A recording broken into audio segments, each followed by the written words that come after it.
Welcome to Green Time. I'm host Don Fitz. This episode we're going to be talking about strong and effective leadership in the city of St. Louis. And with me I have Elston McCowan, who's a member of the Green Party and is running for the position in the Alderman position in Ward 2. Elston, glad to have you. Glad to be here, Don. Thanks for having me. Tell me, why are you running on the Green Party ticket? Now, Don, here we go. This is the question I get a lot of times from a lot of people, so I'm glad you asked that question. The reason I'm running I've been in the Green Party for a long time. I've been in the Green Party since 2008. Nothing new to me. I just think that for a long time, the Democratic Party had made quite a few promises to the African American community, and here lately they have not been keeping those promises, and we're constantly lagging behind. And so what I did in 2009 when I ran for mayor on the Green Party ticket, and I said to myself, what party best represents my values? And it was the Green Party that represented most of my values. And that is moving and advancing our community in a more left direction and more direction where people can identify with some of the things we want, like better schools, less prisons, etc. We'll talk a little bit more about that. But okay. Yeah. Now tell me this, which is closely related. You suggested the title for this show be Strong and Effective Leadership. Why did you come up with that idea? This theme is going on where we're able to build to answer that first question, why am I in the Green Party? We need the Green Party so that we can have strong and effective leadership. Second Ward needs strong and effective leadership. That's what we've been lacking for a long time. A lot of our resources that we've had, Don, for years, up under the last administration has gone downtown for downtown development. Our parks have not been developed. We got $2 million. So there's money that should be going to Ward 2 to develop Ward 2, the things that people need. Exactly. Yeah. Okay. Yeah. Now, one issue which is important for environmentalists is energy efficient homes. And you mentioned that as something that might be important for homeowners. Why is that an issue? Got you, man. Again, strong and effective leadership treats our seniors with dignity and respect. It makes sure that our parks are safe for our children to play in at night.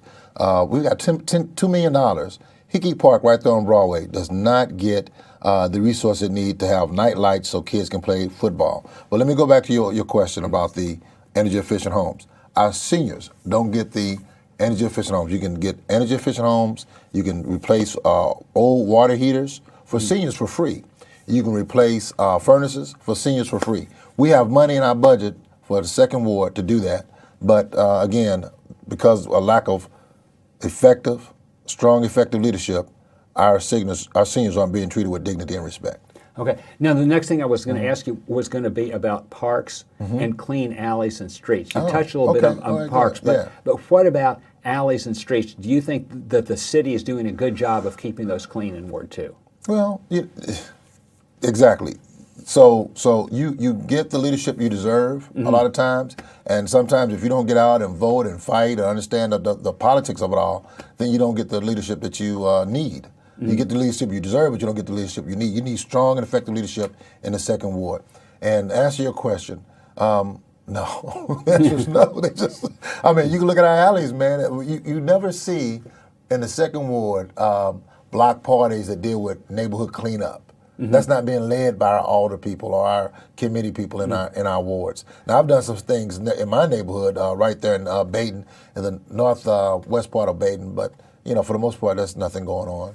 Okay, so there's no real coordinated effort to clean things up, like to make it a place where you want to live. Yeah, you got a lot of folks I've talked to complain a lot about how trashy our alleys are. Now you go over there with where some of the people who are elected or just left office. You go by their neighborhood, it's pretty clean. But now, let me ask you this: is there any shortage of liquor stores? Unfortunately, not. But what about good, fresh food? Exactly. You can buy liquor anywhere you want to. Why does the term food deserts mean, and why is that an issue in North St. Louis? Food deserts is when you have to go miles, travel miles. You have to have a car, or you have to get on a bus. You can't walk to a local grocer in order to buy fresh fruit and vegetables. And so that's what's called a food desert. And what happens is, the offset that is people can grow, their own vegetables and their own fruit. At the same time, you still can encourage your local confectionaries, even your gas stations, to carry fresh fruit and fresh vegetables to offset the effects of food deserts. You said gas stations. I know every time I drive by Webster University, there's a place that used to be a gas station that is now carries just fresh fruits and vegetables. Look at that. And wow. so they are all over. So Webster University solved this problem. The Second Ward needs to solve this, right? Right. Okay. Strong and effective leadership, Don. That'll get us there. Now tell me something about education and what the Board of Aldermen could do. But several years ago, the State Department of Education decided to take away the power of the elected school board in the city of St. Louis and turn the power over to a state-appointed board. And the time to turn that power back over to the elected board is about now. Right. But some people are saying, oh no, we got to reach a compromise, we got to make another deal. So what do you think should be done? Would you like to see the elected board or the appointed board coordinate the schools of the city of St. Louis? Definitely you ought to have the people that folk elected to run the St. Louis Public Schools. That gives you a buy-in. You've elected them, they're answerable to you, you can talk with them, you can encourage them, you can give them some instructions, you can give them some feedback. So yeah, you want people that you are elected, because if they don't do what you need them to do, you can get rid of them. Right now, these folks that are in there right now, I mean, they're not bad people or anything, it's just the position that they happen to be in, and I don't think they're the ones that make a decision of whether or not they stay. But the elected school board needs to be the people that's running the St. Louis Public Schools. That's democracy, and that's what the Green Party stands for, democracy. And you just don't see a lot of people on the board pushing for the elected board to be reinstated. No, they're not pushing. You would do that. Yes, okay, absolutely. Okay. Okay. Yeah, matter of fact, I would more likely, short of passing a lot of bills, I mean, I really would be very active in letting the public know through resolutions, letting the public know through press conferences and different things of that nature what's really going on in the Board of Aldermen. So that's what we'll be doing. Okay, so two things that we talked about could come together in the next topic, and that is having fresh fruits and vegetables in schools. Good. Now, do you like the idea of gardening? Oh, yes. Have you ever participated in gardening absolutely. in schools? I mean, is that something that elementary schools and middle schools should help kids A lot do? of them are. In fact, Walbridge STEAM Academy, where I serve as the family community specialist right now, they have a garden. And matter of fact, I've had a garden for years. You all, the Gateway Green Alliance, has participated in it. Universal African People's Organization has participated in it. So we've had quite a bit of education for our young folks, and they really enjoy it. Okay. Now, tell me this. St. Louis gained infamy nationwide and worldwide when Darren Wilson killed Michael Brown in 2014, and nothing happened about it. He wasn't even indicted. You know, so he wasn't even brought up for. Darren Wilson was not even brought up for a trial. And now again in 2017, we had the issue of a white police officer killing a black man, and this time the evidence was overwhelming. I don't want to go into it, but anybody who reads the newspaper or looks online can see the overwhelming evidence that Jason Stockley killed Anthony. I mean, he even said. I would say intentionally killed. Yeah, because he said as he's driving down the police car. Let you say something like that and kill somebody. I'm going to kill that, and then you can't excuse that away. Okay. Now, what? And then there's been a lot of discussion about the demonstrations in St. Louis and University City, and in other and Clayton and other municipalities. What's your thought about the letting Jason Stockley go free, and what are your thoughts about the demonstrations afterwards? Yeah, first of all, let me answer the last part of the question first. The peaceful demonstrations are what's needed, and they're saying if you're going to go and kill black people, we're going to kill your economy.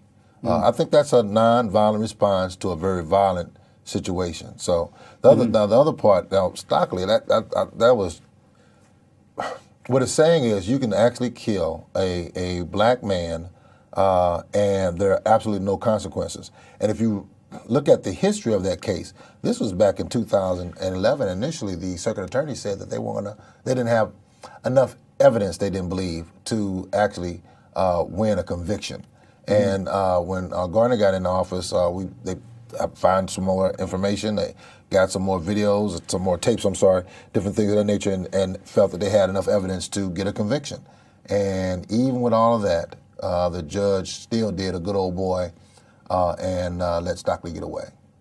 That is amazing. It's almost like a deal. If the police want, if somebody wants to join the police force, the majority of people on the police force are fine folks. Right. But the thing is that if you have a bad apple in that barrel, it's like the judicial system is saying, well, that's okay. If you want to do that, you're going to get away with it. Yeah, it gives a sense of, and that's what the outrage is all about, Don. It gives a sense of other than. It gives you a sense of not being an American or some worse than a second-class citizen. It just almost seems like you're not an American, you're not a citizen at all of this country, that people can kill you and there are no consequences for it. Okay, let's take a break, and we're going to look at a couple of announcements, and we'll be back in just a minute. Oh. Hi, I'm Don Fitz, welcoming you to the Green Time Show on strong and effective leadership in the city of St. Louis, and I have with me Elston McCowan, who's running for Alderman from Ward 2. Elston McCowan, just before the break, we were talking about the killing of Anthony Lamar Smith. Right. And then we... And Mike Brown. And Michael Brown. Right. But of course, what a lot of people are really worried about in St. Louis, every ward in St. Louis is crime. And so a lot of people will say, well, we have to let the police do whatever they want to in order to reduce crime. And then people will look the other way when the federal government starts to give tanks and heavy artillery to local police departments. But you've told me that you think that jobs, education, and recreation are the three key issues. So tell me why you think those jobs, education, recreation are the key issues. Well, what you're doing is you're forcing police, and again, like you said earlier, a vast majority of police officers are wonderful people. It's just that bad apple there that you get every now and then. And so what we're forcing our police officers to do is to police poverty. And what happens is when you're policing poverty, you're policing all the negative aspects that come along with poverty. And one of the negative aspects, not only is it health issues, education issues, but it's also crime issues that come along with poverty. And so you have to have education. We know that they're building prisons now based on third grade reading scores. They can reasonably predict how many prisons they need to build within the next 10, 15, 20 years. So education is the key. Jobs and recreation and summer jobs for our youth as well, to get them off the street and have them busy doing something. One of the things that when I was a youngster, I had a summer job, and then when I went to school, in high school, I had a job. And so a lot of times the things that went on in the neighborhood that were bad, I heard about it. I didn't participate because I was busy doing something else. And this is where the preacher of me comes out, and the pastor comes out. I don't mind terrible thing to waste. Well, hold on, how does that go? Mind is a terrible thing to waste. No. Let's see, how does it go? Idle mind is a devil's workshop. Okay. Woo, boy, I got to go back to seminary again. Okay, great. Okay, that's funny. Okay, now tell me. Another big issue for most people in the United States is health care. Okay. And it looks in 2017 like the federal government is not going to pass Medicare for all, or what people know as a single-payer system, but states are able to do it. Now, why do you think that the Board of Aldermen in the city of St. Louis should push for Missouri to have a single-payer health care system? Now, I would hope that once I get on the Board of Aldermen, that I will find some other like-minded alder people to work with. There's no reason why we don't have a resolution asking the state to provide Medicare for all or single payer.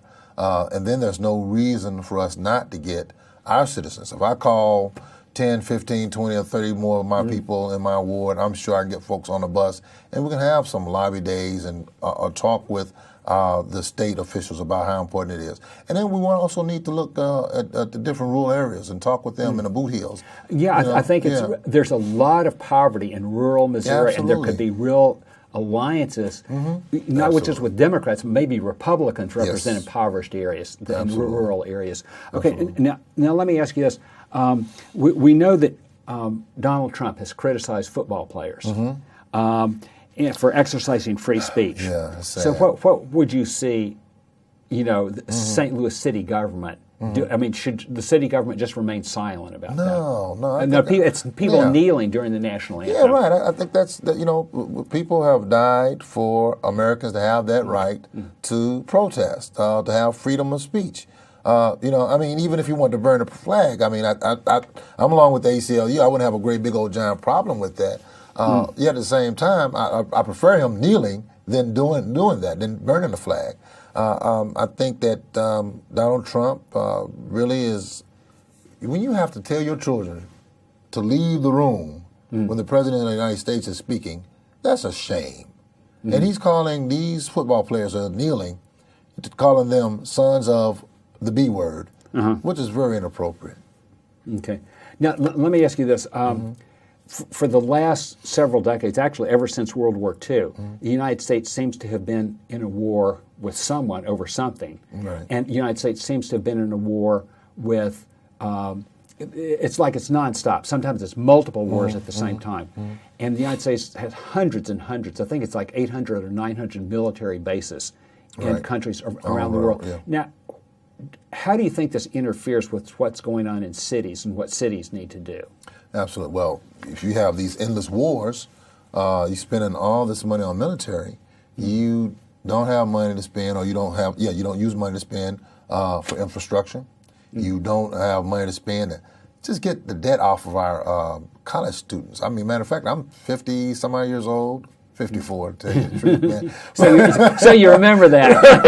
Okay, great. But I'm sitting around. I still have some loans to pay. So that's just so. Yeah, I don't care about my loan, but I'm just thinking about my children and their children coming along being in debt to go to school. I think that if you stop these endless wars, reduce some of these military bases, I think you can use the money to do the infrastructure of our cities and highways and roads and schools, et cetera. So and so this really, the wars relate a lot to the problems of the inner cities, because what we're talking about a few minutes ago was young people having something to do and having jobs, and there's plenty of things they can do. Yeah, clean up some of the alleys in Ward 2. So that you think that that's more important than having a 901st military base someplace. Lord, right. Okay. Now, but back to Donald Trump again. He's been in the news in September of 2017 talking about North Korea and we all know that Asians tend to be shorter than Westerners, and so he uses a phrase. I don't even want little rocket man. Okay. Now, what do you? Little rocket man. That's What do you think about using that phrase? And do you think that's a role model for young people? No, that's not a role model. It's bullying at the height, which is not a good idea for a role model for young people. And I mean, it's racist. You can't go around calling people little rocket man, particularly leader of another country. But that's all that saber rattling. This is what the United States does time and time and time again. It does a lot of saber rattling toward a country that that's not as military stable or powerful, let's say, as the United States is. The United States can go in and take out North Korea anytime it wants to. It's got all this nuclear power. It's got all these ships. So there's no real big competition there, if you give me. But the problem is, that's just what they want to do to justify going in and starting another war and getting us into some war. And we're not interested in doing that. Okay, now tell me this. If somebody's interested in what they've heard on this episode of Green Time, how could they get in touch with you, either by phone or by website, to see what you're doing and how they could participate? Get on my website. Is www.elston, ELSTON, McCowan.com. And the phone number. How do you spell McCowan? MCCOWAN. Okay. Elston K McCowan. Elston K McCowan. Yeah, you can get on that's my website. Is it dot? What's after the dot on the .com. .com. Okay. Okay. And then my phone number is 314. The campaign phone number is 314-496-7861. Okay. Now tell me, what can people do to help out on the campaign? Well, right now we need volunteers to help canvass. You can do some canvassing. We need some help phone banking. We also need some help with folks making a donation. You can actually go online on my website and you can make a donation. So those kind of things that we're looking for our campaign. And do you have to live in Ward 2 to help out? You really don't. We have folks who don't live in Ward 2. They will be helping out. Okay. Matter of fact, a lot of folks in Ward 2 will be giving leadership to, working on the precinct captains, and those folks will be joining their teams. Okay. Now, one question that I want to ask is, you and I have talked before about having a conference of elected officials from urban areas, calling for this conference for people to get together. Why do you think that would be important? I think it is. I think what happens is that there are a lot of similarities throughout the cities in America. And whether you are a African American mayor, council member or not, doesn't matter. If you're dealing with the city, you need to be at this conference. And so we need to talk about the similarities, some of the same problems that we're going through, and come up with some really radical ideas about changing them. And that's another reason why I'm with the Green Party. The Green Party is open to radical new ideas. I know that one of the topics that we've discussed on Green Time before is urging cities to have energy efficiency and using less energy in homes. And that's something that mayors, you think that's something that mayors and city council people can get? We did do that here in St. Louis. The Board of Alderman did pass a resolution that was introduced by the Sierra Club that they have energy efficiency, City of St. Louis be energy efficient by 2035, was it? 2030, I think, 2030. To be off of fossil fuels and off of nuclear power. Let's do it. Let's do Okay. it. So that'd be one of the streams that we will deal with, but there was some other things as far as crime and education and recreation. Okay, fantastic. Okay, we're going to take a break and look at a couple of other announcements, and then we'll be back in just a minute and a half. Okay. Okay, we just have a couple of minutes to finish up, but there's issues that we have. Some of the things that we brought together that we might want to mention in a summary, and that's jobs, crime, and wars that take away money from the city. What would you like to leave the viewer with? Isn't that amazing how all that ties in together? How it's micro and macro at the same time. That what we do internationally affects us so much here locally, and even down to our small little ward, the second ward. Because if we stop all this mass destruction, all these endless wars, we'll have enough money to help out in the inner cities. One of the major things we need in inner cities is jobs for our young folks, jobs for everybody, actually. But we need more jobs, and we need more recreation. We need energy efficient homes, particularly the ones for our seniors, in order to make sure they're treated with dignity and respect. Okay. Now, last question I have to ask you is, Elston, are you in outer space? Do you think that in a ward which is 95% black, 95. where black people overwhelmingly vote Democrat, do you think that you can actually defeat the Democrat? Man, if I had enough time, really give you this whole spiel. But let me try to see if I can do it in my elevator speech. Okay, so for a long time, African Americans have been with the Republican Party. 60 years, I believe. Yes, exactly. And then after you had Roosevelt come in with the New Deal, blacks went over to the Democratic Party. We're going to go with the party that's going to help us. So here's what happens. If you know my track record, you know my history, you know what I stand for, you know what I fight for, then you will vote for Elston McCowan. I do need your vote on November the 7th, Elston McCowan in the second ward. Okay. And what could you tell us a little bit about your track record? Now, let me do this first. Let me go back to tell you how we're going to beat a Democrat in the second ward. In the past, folks voted for the person that had a track record to begin with. None of my opponents have a track record. What happens now is it's like a popularity contest, and you vote for the person whose group can organize the best to get out the most votes, and or if you have the most beauty pageant. You know what a person is going to do based on what they've done in the past. I ran for mayor, City of St. Louis. In that race, I told folks that we need to get the lead out of St. Louis public schools. They found $9 million to get lead out of St. Louis public schools. We needed to get ballot access throughout the entire state. I was the ballot access coordinator for the state of Missouri for the Green Party. Elston McCowan, I want to thank you very much. I got a whole bunch of other stuff I want to tell you. I want to thank you very much. I want to thank our viewers for watching Green Time, and I hope you tune in the same time next week.